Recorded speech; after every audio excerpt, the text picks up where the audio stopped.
Welcome back to Edjon channel. বহুতো video পাবলৈ চেনেলটো সাবস্ক্ৰাইব কৰক, এটা লাইক কৰক আৰু লগতে বেল আইকনটো দবাই দিয়ক। আপোনালোক কোন প্ৰথমে আমাৰ ভিডিঅ'বোৰ পাই যাব। আমি আহিছোঁ এতিয়া বৰপেটাৰ পৰা বৰপেটা ৰোডলৈ।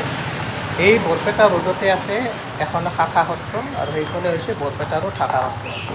আমি বৰ্তমান বৰপেটা ৰোড শাখা সত্ৰৰ ভিতৰত আছোঁ আৰু ইয়াৰ পৰিৱেশটো আপোনাক এই ভিডিঅ'ৰ জৰিয়তে দেখুৱাই আছোঁ। এইখন বৰপেটা ৰোড শাখা সত্ৰ হয়। চাওকচোন 1355 ভাস্কৰাব্দ স্থাপিত কৰা হৈছে। আমি ইয়াৰ ভিতৰলৈ আপোনালোকক গৈ দেখুৱাই আছোঁ। চাওকচোন সন্মুখভাগে ইমান ধুনীয়া লাগে। সিংহই গৰজি আছে, চাওক।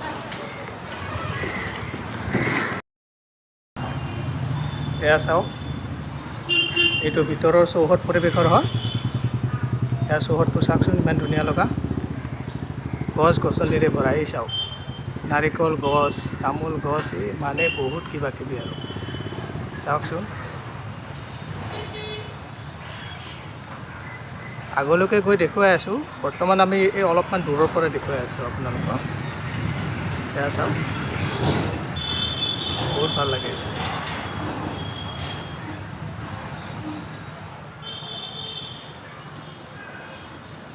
এইটো চাওক আপোনালোকৰ, এইটো দৌল গৃহ হয়।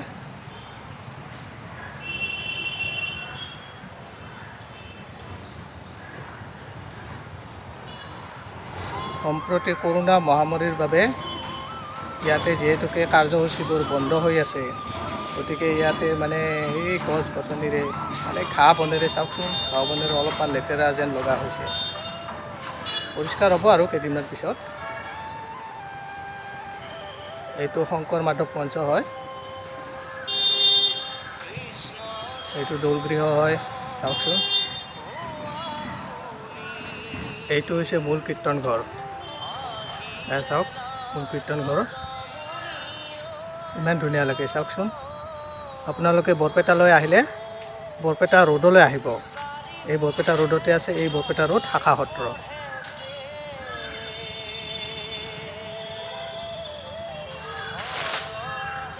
ইমান ধুনীয়া লাগে পৰিৱেশটো।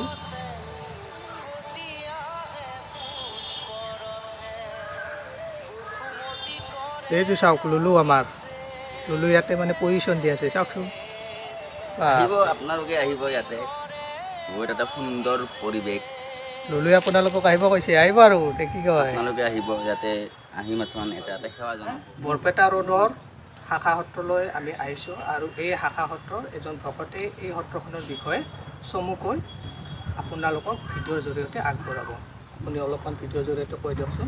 আচ্ছা, আমাৰ এই সত্ৰখন বৰপেটা ইংৰাজ্য সিংৰাজ্য তিনি ৰাজ্যৰ বৰপেটা ৰোড শাখা সত্ৰ হিচাপে, মূল সত্ৰ আমাৰ বৰপেটা ৰোড শাখা সত্ৰৰ 1355 চনত মাঘ মাহৰ 27 তাৰিখে এই সত্ৰখনৰ অক্ষবন্তি আনি সত্ৰখন শাখা সত্ৰৰূপে স্থাপন কৰা হৈছে।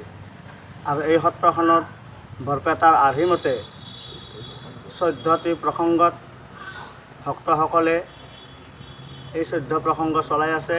মথুৰা দাস বুঢ়া এটা নীতি নিয়ম আদৰ্শ হাতত লৈ, মহাপুৰুষ শংকৰ মাধৱ দুজনা গুৰুৰ আঁচনি হাতত লৈ এই সত্ৰখন চলাই আছে। আৰু এই সত্ৰখনত বিভিন্ন অনুষ্ঠান প্ৰতিষ্ঠান ঘাট প্ৰতিঘাটৰ মাজেৰে এই সত্ৰখন চলাই আছে। আৰু আমাৰ এই শাখা সত্ৰখনত অনুষ্ঠান হিচাপে শ্ৰী শ্ৰী মাধৱদেৱৰ তিথি, শংকৰদেৱৰ তিথি, মথুৰা দাস বুঢ়া এটাৰ তিৰোভাৱ তিথি, শংকৰদেৱৰ জন্ম উৎসৱ, তিনিদিনীয়া কাৰ্যসূচী, দৌল উৎসৱ, বিভিন্ন ধৰ্ম অনুষ্ঠান এই শাখা সত্ৰতে পালন কৰি আমাৰ এই শাখা সত্ৰতে ভাওনাৰ যাত্ৰা, সত্ৰীয়া নৃত্য ইত্যাদি এখন স্কুলো আছে। এই সত্ৰীয়া নৃত্যখনতো বিভিন্ন গৰাকী ছাত্ৰ ছাত্ৰী আহি ইয়াতে সত্ৰীয়া সাংস্কৃতিক শিক্ষাটো লাভ কৰি আহি আছে। আমাৰ এই শাখা সত্ৰখনত বৰপেটাৰ শাখা সত্ৰ হিচাপে পৰিচিত হৈ আছে। এই শাখা সত্ৰখনত এখন সাংস্কৃতিক স্কুল আছে, মানে শিক্ষানুষ্ঠান আছে। আমি ভিডিঅ'ৰ জৰিয়তে অলপমান আপোনালোকক এই শিক্ষানুষ্ঠানত কি কি শিক্ষা দিয়া হয় আমি দেখুৱাই আছোঁ। ধন্যবাদ। এইটো আপোনাৰ সাংস্কৃতিক শিক্ষানুষ্ঠান হয়। ইয়াতে আপোনাৰ ভাওনাকে ধৰি বিভিন্ন শিক্ষা ইয়াতে ছাত্ৰ ছাত্ৰীসকলক দিয়া হয় সত্ৰীয়া শিক্ষা দীক্ষা দিয়া হয়।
এনেকুৱা ধৰণৰ বিভিন্ন সত্ৰীয়া শিক্ষা দীক্ষাত ইয়াতে দিয়া হয়। গতিকে আমি এই ভিডিঅ'ত যিহেতুকে বেছি দীঘলীয়া কৰিব নোৱাৰোঁ, গতিকে আমি এই ভিডিঅ'টো স্কিপ কৰি দিছোঁ। বৰপেটাৰত শাখা সত্ৰত কেইজন শিক্ষয়িত্ৰীয়ে ইয়াতে বিভিন্ন ধৰণৰ শিক্ষাৰ্থীসকলক সত্ৰীয়া শিক্ষা দীক্ষা দিয়ে। গতিকে ইয়াত এইটো কি শিক্ষা দীক্ষা দিয়ে নমস্কাৰ, মোৰ নাম মানসী দাস। মই এইখন সত্ৰত আজি বহু বছৰ ধৰিয়ে প্ৰশিক্ষণ দি আহিছোঁ। 2005 চনৰ পৰাই মই তেতিয়ালৈকে মই মেট্ৰিক দিয়াই নাছিলোঁ। সেই বছৰৰ পৰাই মই আজিলৈকে শিকাই আছোঁ। আৰু এইখন হ'ল শাখা সত্ৰৰ অধীনতে শিকোৱা হৈ আছে। তাৰোপৰি এইখন স্কুলৰ পৰা বিশাৰদো যোৱাবাৰৰ আগৰ বছৰত কমপ্লিট কৰিছে। দুজনী ছাত্ৰীয়ে বিশাৰদ কমপ্লিট কৰিছে। আৰু কেইদিনমান পিছত আৰু ছাত্ৰীসকলে পৰীক্ষা দিব। আৰু কৰোণাৰ কাৰণে ক্লাছো ভাল কৰি আমাৰ ইয়াতে প্ৰাৰম্ভিকৰ পৰা একেবাৰে বিশাৰদলৈকে শিকোৱা হয়। ইয়াতে আপোনাৰ সত্ৰীয়া কি শিক্ষা দিয়া হয় অলপমান ক'বচোন। যেনেকৈ সত্ৰীয়াৰ কিছুমান ভাগ আছে, সত্ৰীয়া শিক্ষা দীক্ষা, নৃত্য হওক, কিবা হওক, গান হওক, আপুনি কি শিক্ষা দিয়ে আপুনি অলপমান? হয়, মহাপুৰুষ দুজনাই আমালৈকে এৰি থৈ যোৱা সত্ৰীয়া নৃত্যৰ প্ৰথম যেতিয়া শিকোৱা হয়, তেতিয়া মাটি আখৰখিনি শিকোৱা হয় যাতে বডিটো ফ্লেক্সিবল হয়। সেইকাৰণে প্ৰথম অৱস্থাত আমি মাটি আখৰখিনি শিকাওঁ।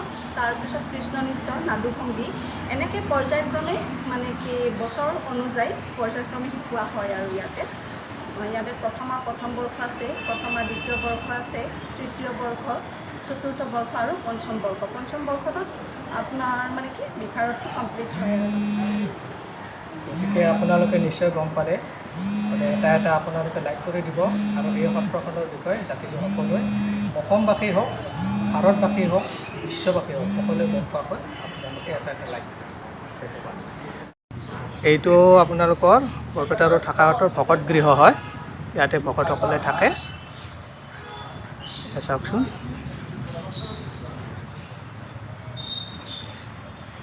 ইয়াৰ আগত আছে সাংস্কৃতিক শিক্ষানুষ্ঠানটো।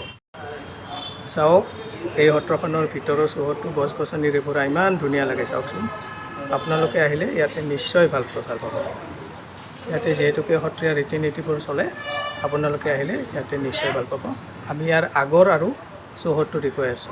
এখন আপোনাৰ ফুলৰ বাগান হয়। ইয়াতে বিভিন্ন ধুনীয়া ধুনীয়া ফুল তেওঁলোকে ৰুইছে। চাওকচোন, ইমান ধুনীয়া লাগে ফুল।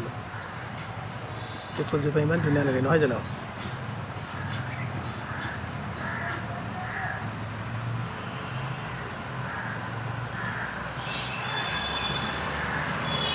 এইখন সত্ৰৰ মূল প্ৰৱেশদ্বাৰ হয়। এয়া চাওক, প্ৰৱেশদ্বাৰৰ কাষতে আছে ফুলনি।